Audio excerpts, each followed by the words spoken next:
Very good morning students. मैं Naresh Malik, lecturer in economics, government senior secondary school Buddha Khera Lathar, department of school education Haryana के e learning Edusat programme में आपका स्वागत करता हूं।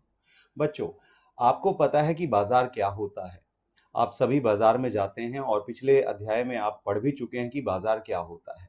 आज जो हम पढ़ेंगे वो है बाजार संतुलन क्या होता है, और इससे संबंधित जो है आप व्यवहारिक ज्ञान अपना समावेशित करेंगे कि बाजार के अंदर किस प्रकार से फर्में काम करती हैं, कैसे उद्योग के अंदर आती हैं, उद्योग को छोड़कर जाती हैं, उनको लाभ और हानि होने की वजह से बाजार संतुलन में क्या प्रभाव पड़ता है। सीमित फर्में हैं, यानी कि फर्मों की अगर संख्या जितनी है उतनी ही उद्योग में रहती है तो क्या होगा, और अगर फर्मों की संख्या बदल जाती है तो बाजार के संतुलन पर क्या होगा। चलिए आज की शुरुआत करते हैं हम अपने चैप्टर बाजार संतुलन से। जैसा कि आपको चित्र के अंदर नजर आ रहा है, डिमांड और सप्लाई दो आपको कॉन्सेप्ट यहाँ नजर आ रहे हैं, और वो दोनों के दोनों एक तराजू एक बैलेंस के अंदर रखे हुए हैं। दोनों तरफ देखें तो कांटा क्या है, इक्वलिटी को दिखा रहा है, दोनों क्या हैं, बराबर हैं।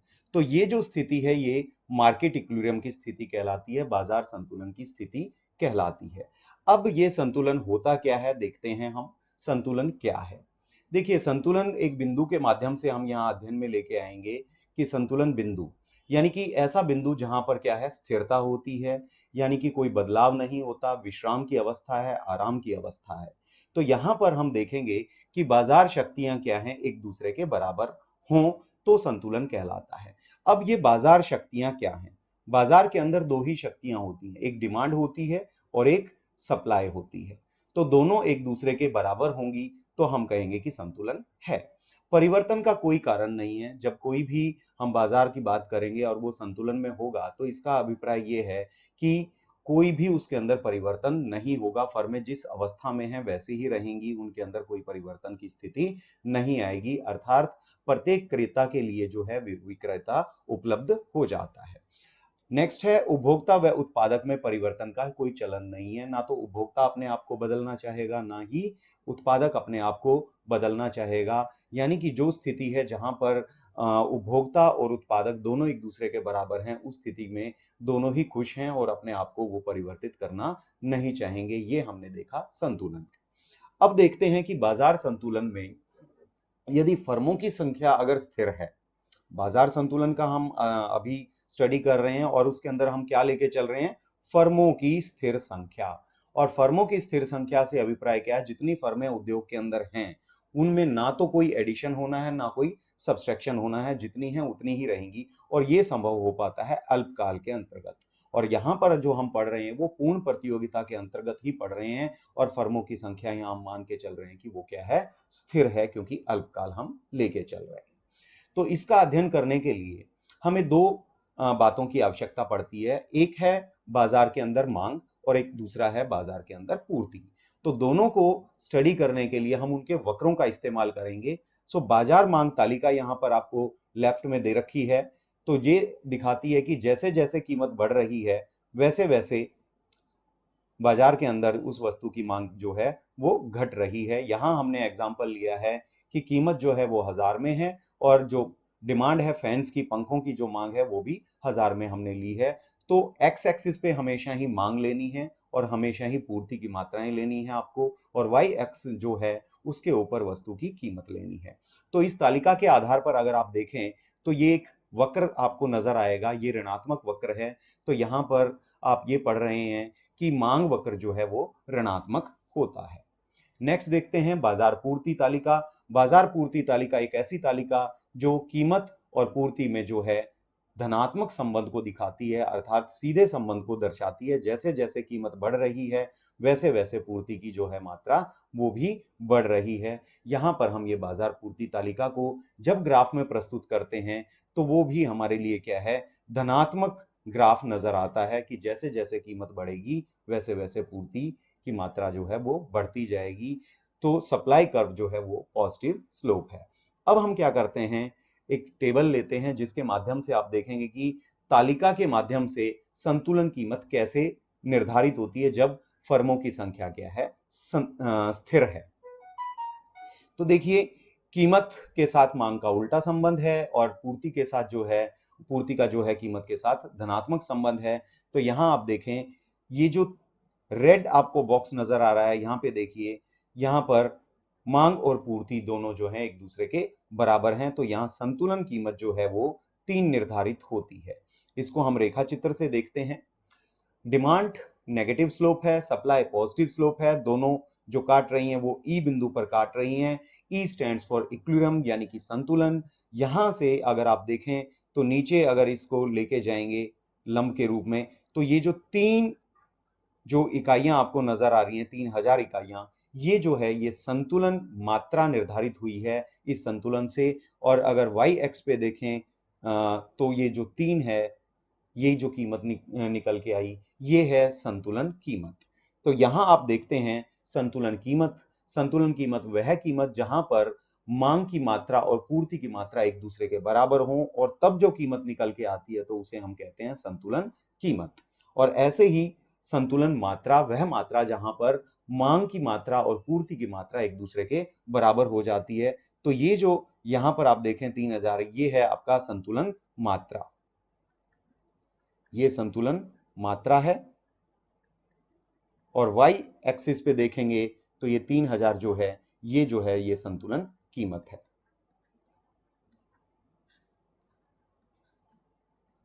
तो इस प्रकार से बाजार के अंदर संतुलन निर्धारित होता है। अब कुछ ऐसी स्थितियां देखते हैं कि अगर मान लो कि संतुलन कीमत जो बाजार के अंदर अभी जो कीमत निकल के आई थी डिमांड और सप्लाई के इंटरसेक्शन से, अगर उससे डिमांड ज्यादा हो जाए तो क्या होगा, और अगर मान लो कि डिमांड ज्यादा हो जाती है तो क्या क्या परिवर्तन आएंगे, अब हम उसको स्टडी कर रहे हैं। देखिए यहाँ जो रेखा चित्र नजर आता है वहां पर संतुलन ई बिंदु पे है, जहां डिमांड और सप्लाई दोनों एक दूसरे को काट रही हैं, और यहाँ जो संतुलन कीमत है वो 3 है, और संतुलन मात्रा जो है वो भी 3 निर्धारित हो रही है। अब देखते हैं कि मांग आधिक्य है, यानी कि मांग अधिक हो गई किसकी तुलना में, पूर्ति की तुलना में। तो अगर संतुलन कीमत से अगर नीचे कोई कीमत है और उस कीमत पर अगर आप देखें तो पूर्ति देखें तो वो कम है, और मांग उससे, आप देखें ये वाला जो पोर्शन नजर आता है आपको, वो आपको दिखा रहा है कि डिमांड जो है वो सप्लाई से आगे निकल गई है। तो इस स्थिति में क्या होगा, जब डिमांड सप्लाई से आगे निकल जाएगी तो लोगों को मांग ज्यादा कर रहे हैं लोग, और पूर्ति उतनी उपलब्ध नहीं है, तो बहुत सारे जो उपभोक्ता हैं वो अधिक कीमत देने के लिए तैयार होंगे। और धीरे धीरे जैसे जैसे कीमत बढ़ती जाएगी वैसे वैसे पूर्ति में विस्तार होने लग जाएगा, क्योंकि कीमत बढ़ने से जो है पूर्ति में विस्तार होता है, और जैसे जैसे कीमत बढ़ रही है वैसे वैसे मांग में जो है वो संकुचन होने लगेगा, और इस प्रकार से पूर्ति में विस्तार होता जाएगा और मांग में संकुचन होता जाएगा। और इस स्थिति से क्या होगा कि हम दोबारा से ई यानी कि संतुलन बिंदु पर पहुंच जाएंगे, और यहाँ पर 3000 जो इकाइयां हैं वो संतुलन इकाइयां जो हैं वो निर्धारित हो जाती हैं, यानी कि 3000 ही मांग है और 3000 ही पंखों की पूर्ति है, और यहाँ पर जो कीमत है वो भी हमारी जो है वापस संतुलन कीमत निर्धारित हो गई है। अब देखते हैं पूर्ति आधिक्य। पूर्ति आधिक्य से अभिप्राय है पूर्ति ज्यादा हो गई है मांग से, तो इस स्थिति में जो बाजार कीमत है वो ज्यादा है संतुलन कीमत से। तो देखते हैं क्या है। देखिए ये संतुलन कीमत 3 है, इससे ऊपर निकल गई है ये, तो ऊपर जब कीमत होगी तो इस स्थिति में मांग तो हो जाएगी कम और पूर्ति इससे इतनी आगे निकल जाएगी। ये जो आपको एरो नजर आ रहा है वो देखिए व्हाइट वाला जो है, तो यहां पर आप देखें ये सप्लाई ज्यादा हो गई है डिमांड से, और जब पूर्ति ज्यादा हो गई है यानी कि फर्मों ने उत्पादन तो ज्यादा कर दिया लेकिन बाजार में उसको खरीदने के लिए मात्रा कम की जा रही है उपभोक्ताओं द्वारा, तो इस स्थिति में क्या होगा, धीरे धीरे क्या होगा, कीमतें कम होने लगेंगी, और जैसे जैसे कीमतें कम होने लगेंगी मांग में तो विस्तार होने लगेगा, और पूर्ति में कीमत कम होने की वजह से संकुचन होने लगेगा। तो इस प्रकार से क्या है, दोबारा से हम क्या है ई बिंदु यानी कि संतुलन बिंदु को हम प्राप्त कर लेंगे, यानी कि रीस्टोर हो गया है इक्विलिब्रियम एक तरीके से, और ये संतुलन मात्रा जो है वो 3000 हो जाएगी, और वापस जो संतुलन कीमत है वो भी 3000 रुपए हो जाती है। तो ये देखें आप, ये है अदृश्य हाथ, यानी कि अपने आप ये ऑटोमेटिक ऐसा होता है कि जब मांग ज्यादा होती है, अधि मांग हो जाती है, पूर्ति की तुलना में ज्यादा हो जाती है, तो ऑटोमेटिक देश के अंदर क्या होता है, अर्थव्यवस्था के अंदर जो है वो कीमतें बाजार के अंदर बढ़ने लग जाती हैं। और अगर अधिपूर्ति हो जाती है, पूर्ति ज्यादा हो जाती है, तो उस स्थिति में क्या है, कीमतें अपने आप नीचे होने लग जाती हैं। तो ये जो एडम स्मिथ हैं, जो हमारी आधुनिक अर्थशास्त्र के पिता कहलाते हैं, उन्होंने कहा था इसे अदृश्य हाथ, कि इसमें कोई सरकार का रोल नहीं है और ये ऑटोमेटिक एक अर्थव्यवस्था के अंदर बाजार की स्थितियों को दोबारा से रिस्टोर करने का काम करता है, संतुलन लाने का काम करता है। ये इनविजिबल हैंड है।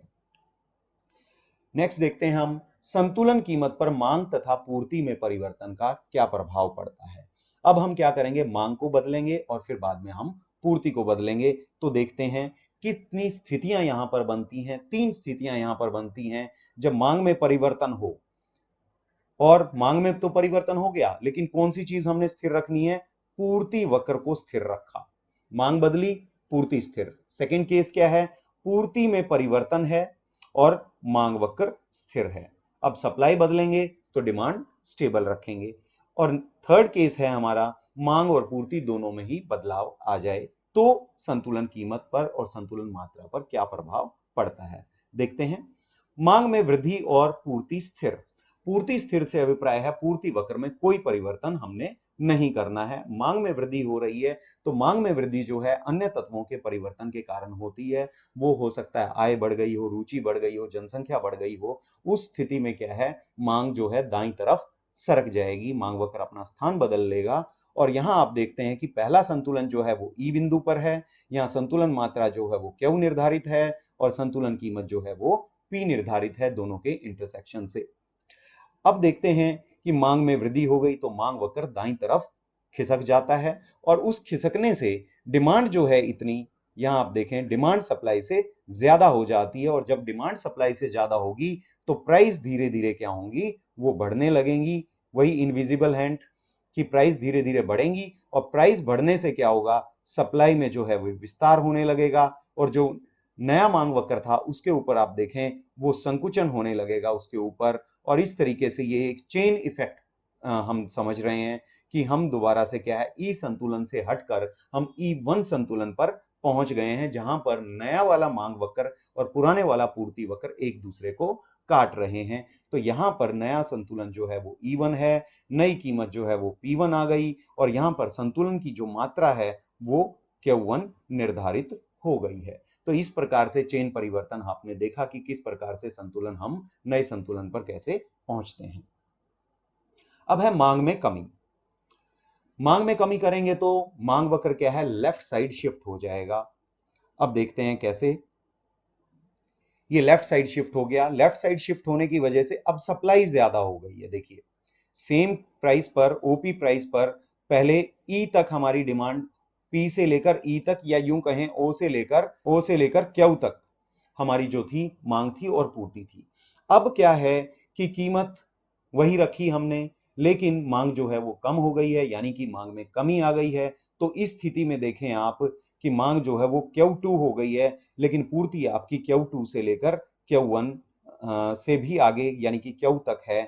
यानी कि F से लेकर E तक हमारी जो है सप्लाई जो है वो डिमांड से ज्यादा है। जब सप्लाई डिमांड से ज्यादा होगी तो धीरे धीरे जो है वो कीमतें कम होने लगेंगी और कीमत जैसे जैसे कम होगी पूर्ति के अंदर संकुचन होने लगेगा।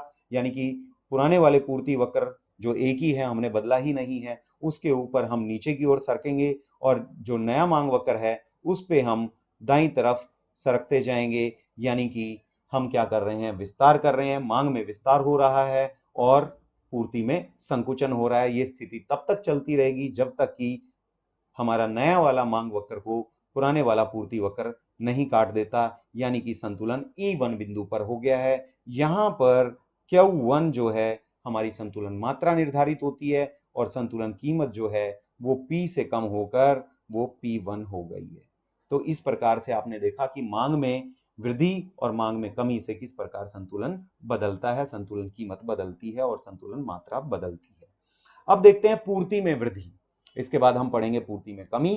पूर्ति में वृद्धि होगी तो पूर्ति जो है अपने दाईं तरफ जाएगा। देखें पूर्ति अपने दाईं तरफ चला गया, पहला संतुलन ई बिंदु पर था, अब पूर्ति जो है एस ग्रेटर देन डी यानी ई से लेकर एफ तक जो है वो सप्लाई बढ़ गई है। सप्लाई ज्यादा होने की वजह से क्या होगा, कीमत जो होगी वो प्राइस जो है वो धीरे धीरे कम होगी। प्राइस कम होने से जो डिमांड है उसमें विस्तार होगा और प्राइस कम होने से जो है वो सप्लाई के अंदर जो है जो क्वांटिटी सप्लाई है उसके अंदर संकुचन होने लगेगा और इस प्रकार से हम E1 बिंदु के ऊपर पहुंच गए हैं। ये हमारा नया संतुलन बिंदु है और इस संतुलन बिंदु से अगर देखें एक्स अक्ष के ऊपर तो हमारी जो संतुलन मात्रा वो है Q1 निर्धारित होती है और जो कीमत है वो इस संतुलन से P1 निर्धारित होती है।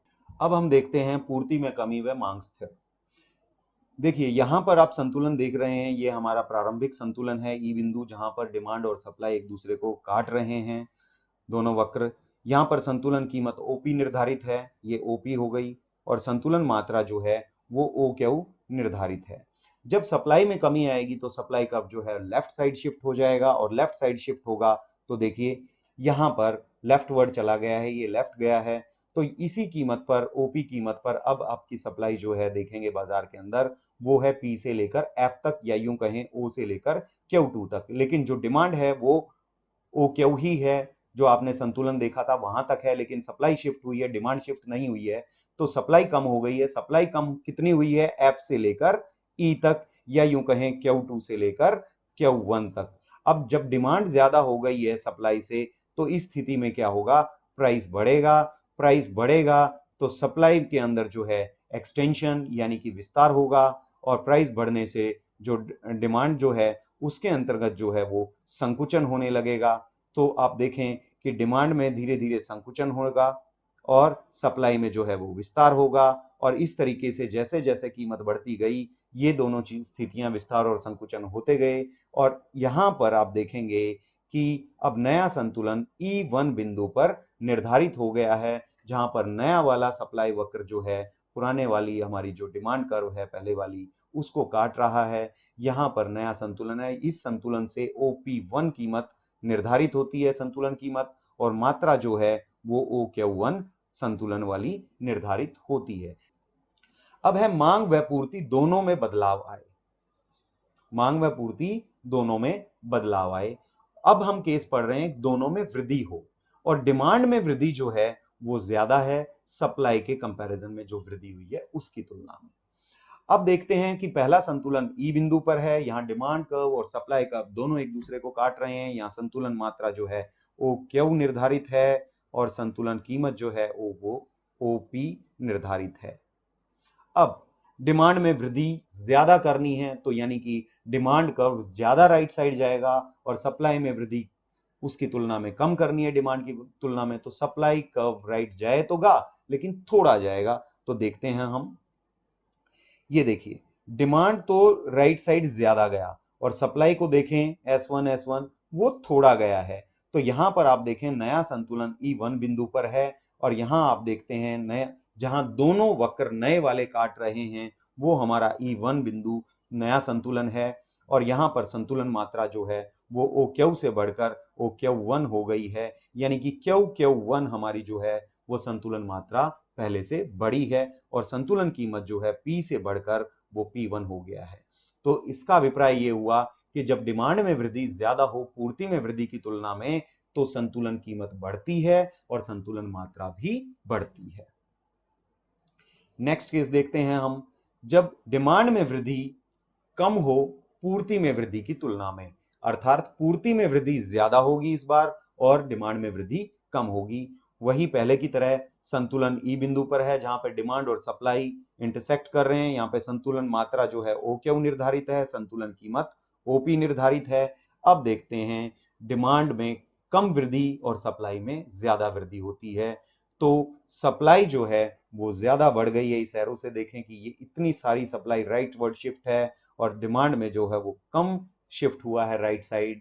तो यहाँ पर दोनों जो नए वाले वक्र हैं वो कहाँ काट रहे हैं, वो E1 बिंदु पर काट रहे हैं। ये नया संतुलन हो गया है। यहाँ नए संतुलन से अगर देखें तो मात्रा जो है संतुलन की वो OQ1 निर्धारित हो गई है, पहले OQ थी, तो यानी कि Q से लेकर Q1 तक मात्रा हमारी संतुलन की बढ़ी है। और यहां पर कीमत देखें तो कीमत पहले की तुलना में जो है वो कम हो गई है।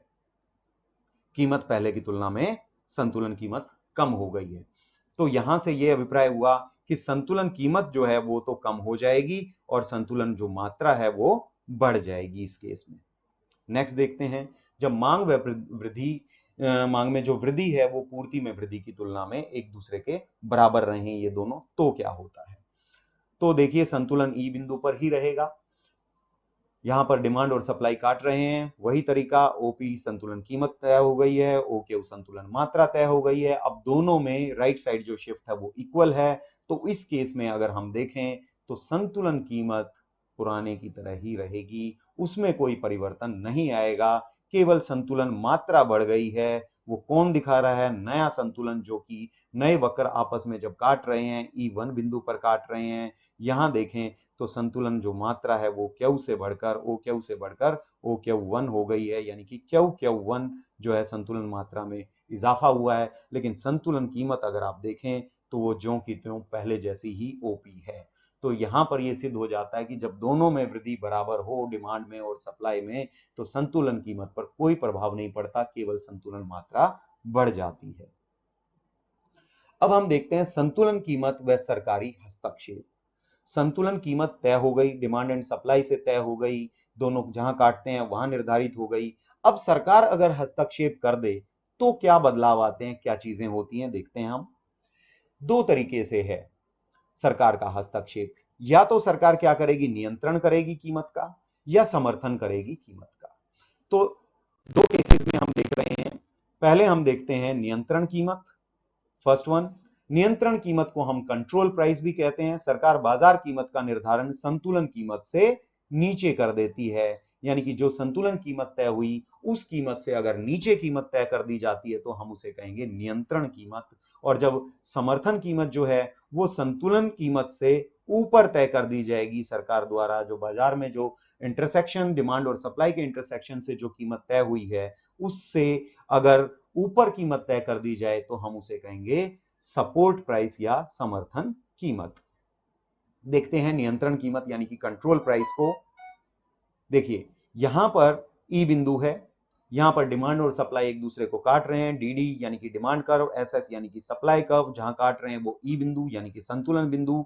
यहां पर संतुलन से ओ क्यू 1 हमारी संतुलन मात्रा तय हो गई, और ओ जो P1 है ये हमारी जो है संतुलन कीमत तय हो गई है। अब देखते हैं नियंत्रण कीमत में, ये कीमत संतुलन कीमत से नीचे तय कर दी जाती है सरकार द्वारा। ये कंट्रोल प्राइस हो गया है, यहां पर ये कीमत नीचे आ गई। नीचे आने से हुआ क्या, नीचे कीमत आने से ये देखें आप, सप्लाई तो कम हो गई है, डिमांड इससे आगे निकल गई है। तो सप्लाई जो है वो इतना पोर्शन है यानी कि ओ क्यू 0 तक है, और जो डिमांड जो है वो क्यू 0 से लेकर क्यू 2 तक है। तो ये जो पोर्शन है ये आपको अधिमांग, जो दोनों साइड के एरोज नजर आ रहे हैं, ये अधिमांग हो गया है। अब ये अधिमांग होने से होगा क्या, मांग ज्यादा हो गई तो कीमतें बढ़ेंगी। सरकार ने कीमत करवा दी है कम, तो क्या होगा इसका असर और क्या क्या चेंजेस आएंगे वो देखते हैं अब हम। देखिए इस कीमत को हम कहेंगे उच्चतम कीमत, सीलिंग प्राइस कहा जाएगा, इसे कंट्रोल प्राइस भी कहेंगे। इससे क्या हुआ, अत्यधिक मांग पैदा हुई। इसे हम न्यून पूर्ति भी कह सकते हैं, क्योंकि मांग अधिक है पूर्ति की तुलना में, अर्थात पूर्ति कम हो गई है फिर, तो इसे हम न्यून पूर्ति भी कहेंगे। अनिवार्य वस्तुओं के लिए इसका जो प्रयोग है, आम जन के लिए जो आवश्यक वस्तुएं हैं उनके लिए सरकार कंट्रोल प्राइस फिक्स करवाती है। जैसे चीनी, चावल आदि जो हैं वो अगर दाम उनके बाजार में ज्यादा हैं तो सरकार गरीब लोगों को उसका नुकसान ना हो, इसीलिए बाजार कीमत से नीचे कीमत तय कर दी जाती है। अब हम देखते हैं कि इस स्थिति में होता क्या है। इस स्थिति में क्योंकि मांग ज्यादा है तो क्या होगा, काला बाजारी होनी शुरू हो जाएगी। ब्लैक मार्केटिंग हम कहते हैं कि नियंत्रण कीमत जो सरकार ने ओपी तय कर रखी है, इससे ऊपर कीमत पर ब्लैक मार्केट में रात में या चोरी छुपे बिकना सामान शुरू हो जाएगा। लोग क्या करेंगे, यहां से जो उत्पादक हैं वो जमाखोरी करनी शुरू कर देंगे, क्योंकि अधिक मांग है तो कीमत ज्यादा का वो फायदा उठाना चाहेंगे, क्योंकि बहुत सारे जो क्रेता हैं वो अधिक कीमत देने के लिए तैयार हो जाएंगे। लेकिन सरकार ने कीमत क्या कर रखी है, कम कर रखी है। तो यहां पर क्या करेंगे, जो उत्पादक हैं वो विक्रेता जो हैं वो जमाखोरी करेंगे, जिससे स्टॉक बढ़ जाएंगे और स्टॉक बढ़ने से और अधिक कमी हो जाएगी मार्केट के अंदर। तो ये दो समस्याएं हमने देखी, कालाबाजारी और जमाखोरी। अब इस चीज का सॉल्यूशन क्या है, सुझाव क्या है? देखें, यहां सरकार क्या करेगी, राशनिंग करेगी। राशनिंग का मतलब होता है बंटवारा करना। राशन के जो डिपो होते हैं, सरकार उनके अंतर्गत जो है अपना सामान बिकवाने लग जाएगी। सभी क्रेताओं को या तो सामान बांटा जाएगा या पहले आओ पहले पाओ की नीति के माध्यम से राशनिंग का प्रयोग किया जाएगा। तो या तो ये तरीका है कि सभी उपभोक्ताओं में जो अधिक मांग कर रहे हैं उन सब में भी क्या है, बराबर बराबर जो ये कमी हुई है, मांग ज्यादा है पूर्ति उतनी है नहीं, तो सब में बराबर बराबर बांट दिया जाए, या फिर पहले आओ पहले पाओ की नीति का इस्तेमाल किया जाए। इसके अलावा जो है वो दोहरी कीमत प्रणाली का भी इस्तेमाल हो सकता है। कुछ हिस्सा तो सरकार जो है वो राशनिंग के माध्यम से, कोटे के माध्यम से, यानी कि सबको समान या पहले आओ पहले पाओ की नीति, ये तरीका अपना सकती है, या फिर कुछ हिस्सा जो है इसमें से बाजार के लिए फ्री छोड़ दिया जाए डिमांड सप्लाई के बेसिस के ऊपर। तो ये दो तरीके सरकार यहां पर अपना सकती है। अब हम बात करते हैं सपोर्ट प्राइस यानी कि समर्थन कीमत। ये कीमत जो है वो आप देखें, ये संतुलन कीमत से ऊपर तय कर दी जाती है। क्या है, संतुलन कीमत से बाजार में जो कीमत तय हुई उससे ऊपर तय कर दी जाती है। यानी कि बाजार में ओपी कीमत है, लेकिन सरकार चाहती है कि ओपी वन कीमत पर सामान बिके। तो ये स्थिति अगर आप देखेंगे तो इसके अंतर्गत देखें, जब ये कीमत ज्यादा हो गई तो यहां पर आप देखें डिमांड जो है वो कम है और पूर्ति जो है वो ज्यादा होगी। इसे हम अधिपूर्ति या न्यून मांग की स्थिति कहेंगे। और इस स्थिति में क्या होगा, कीमतें कम होने लगेंगी। लेकिन सरकार ने ये कीमतें कम नहीं होने देनी है, तो वो क्या करेंगी, तो ये जो अधिपूर्ति हुई है सरकार इसे खरीद ले। ठीक है, तो सरकार इसे खरीद लेगी। तो इससे भी और क्या क्या चीजें निष्कर्ष के रूप में निकलती है वो हम राइट साइड के जो बॉक्स है इसको देखते हैं, और आप इसका स्क्रीनशॉट लें और फिर इनके पॉइंट्स को भी लर्न करने की कोशिश करें। ऐसे ही सपोर्ट प्राइस और जो पिछला हमने किया था उसको भी ऐसे ही करके देखें। सो न्यूनतम कीमत को हम फ्लोर प्राइस के नाम से भी जानते हैं। न्यूनतम कीमत जो उत्पादकों को दी जाती है। पिछले टॉपिक में हमने पढ़ा था कि हम उपभोक्ताओं के लिए कर रहे हैं वो, अब यहां हम क्या कर रहे हैं, समर्थन कीमत ये उत्पादकों के लिए है। उत्पादकों के लिए या समाज के किसी खास वर्ग के हित के लिए सरकार ऐसा चाहती है कि कीमत बाजार कीमत से ज्यादा हो। जैसे किसानों के लिए ये जो है कीमत, समर्थन कीमत जो है किसानों के लिए तय है। अब यहां पर सप्लाई ज्यादा हो गई, नहीं सामान बिका, तो सरकार क्या करेगी, उत्पादकों से खरीद लेगी, किसानों से खरीद लेगी। अगला तरीका क्या है, मजदूरों के लिए न्यूनतम मजदूरी भी इस तरीके से दी जा सकती है कि अगर वेज रेट है, ये डिमांड और सप्लाई, ये तो वस्तु के लिए है, अगर ये मान लो कि मजदूर के डिमांड और सप्लाई होते तो मजदूरी ओपी निर्धारित हो जाती। तो उस ओपी कीमत पर अगर मजदूरों को नुकसान हो रहा है तो सरकार उसकी मजदूरी इस बाजार कीमत से बढ़ाकर ओपी वन कर देती है। तो ये न्यूनतम मजदूरी के लिए भी इस्तेमाल होता है ये समर्थन कीमत। इससे एक्सेस सप्लाई यानी अत्यधिक पूर्ति हुई, सरकारी मदद की यहां आवश्यकता हुई, क्योंकि अत्यधिक पूर्ति को दूर करने के लिए सरकार द्वारा अनाज की जो समर्थन कीमत है, सपोर्ट प्राइस पर सरकार ये सामान को खरीद लेगी और अपने बफर स्टॉक में डाल देगी, ताकि जब देश के अंदर अकाल या भुखमरी की स्थिति होगी तो उस स्टॉक में से वो गरीबों के लिए या जरूरतमंदों के लिए वो सामान निकाल के दिया जा सके। तो संतुलन कीमत से अधिक बाजार कीमत सरकार बनाए रखती है इन दोनों के हितों के लिए, उत्पादकों के और किसी खास वर्ग विशेष के समाज के लिए ऐसा होता है। फिर है बाजार संतुलन, फर्मों का निर्बाध प्रवेश तथा बहिर्गमन, यानी कि फ्री एंट्री, आसानी से फर्में आएंगी, फर्में जाएंगी। अब तक के जो हमने टॉपिक पढ़े हैं वो सब हमने कहा था कि फर्मों की जो स्थिति है वो एज इट इज है, ज्यों की त्यों है उद्योग के अंदर, और उद्योग ही कीमत तय कर रहा है। तो यहां पर जो है फ्री एंट्री और एग्जिट हो जाता है। तो इस स्थिति में बाजार का संतुलन कैसे होगा उसको हम देखते हैं। तो विद्यमान फर्मों की सभी परिस्थितियों में जो संतुलन होगा, वो सभी फर्मों का संतुलन कैसे होगा, प्राइस इज इक्वल टू न्यूनतम एसी, यानी कि जो कीमत है वो मिनिमम जो है फर्म का जो औसत लागत है उसके समान कीमत तय की जाएगी। यदि बाजार में मांग बढ़ जाती है या फिर बाजार में मांग कम हो जाती है, तब भी नए संतुलन पर बाजार पूर्ति उसी कीमत पर की जाएगी। कौन सी कीमत पर? जो न्यूनतम एसी के समान है। फर्मों के स्वतंत्र प्रवेश व बहिर्गमन यानी कि एंट्री और एग्जिट होने से संतुलन कीमत कहां तय हुई? वहां तय हुई जहां पर औसत लागत मिनिमम है। यहां पर आप देखते हैं दो केस। अब मांग में वृद्धि करेंगे और मांग में कमी करेंगे, फिर देखेंगे कि कैसे बदलाव आते हैं। देखते हैं हम मांग में वृद्धि। मांग में वृद्धि होती है तो क्या होगा? मांग में वृद्धि होने से मांग वक्र जो है वो अपने दाएं तरफ खिसक जाएगा। दाएं तरफ खिसकने का अभिप्राय समान कीमत पर अधिक मांग अब लोग करने लगेंगे, उपभोक्ता करने लगेंगे समान कीमत पर, जिससे क्या होगा? अधिमांग की स्थिति पैदा होगी, यानी कि कुल मांग जो है वो यहाँ पर बाजार के अंदर जो है डिमांड जो है वो सप्लाई से ज्यादा हो जाएगी और उसके ज्यादा होने से बाजार में कीमत बढ़ने लगेगी। कीमत बढ़ेगी तो असामान्य लाभ की संभावनाएं फर्मों के लिए बढ़ेंगी। फलस्वरूप क्या होगा? इन लाभों के लालच में नई फर्में बाजार के अंदर प्रवेश करेंगी और उससे पूर्ति बढ़ेगी। पूर्ति बढ़ने से कीमत कम होने लगेगी और वो तब तक कीमत कम होती जाएगी जब तक कि सभी फर्मों को सामान्य लाभ नहीं हो जाते। और सामान्य लाभ का अभिप्राय क्या है? ARAC के इक्वल नहीं हो जाता जब तक। और AR ही क्या होता है? कीमत होती है। तो देखते हैं क्या रहता है। देखिए यहां पर संतुलन जो है ई बिंदु पर है, जहां पर डिमांड जो है वो AC के इक्विवेलेंट है। ये AC यानी कि OP प्राइस कहें या OP ही AC कहें, क्योंकि AR और AC इक्वल हैं, इट मींस प्राइस और AC इक्वल हैं। तो यहां पर जो है डिमांड देखें तो वो ई बिंदु है, ये संतुलन है। यहां पर OQ मात्रा तय हो गई है। अब मांग बढ़ गई। मांग बढ़ गई तो दाईं तरफ चली गई।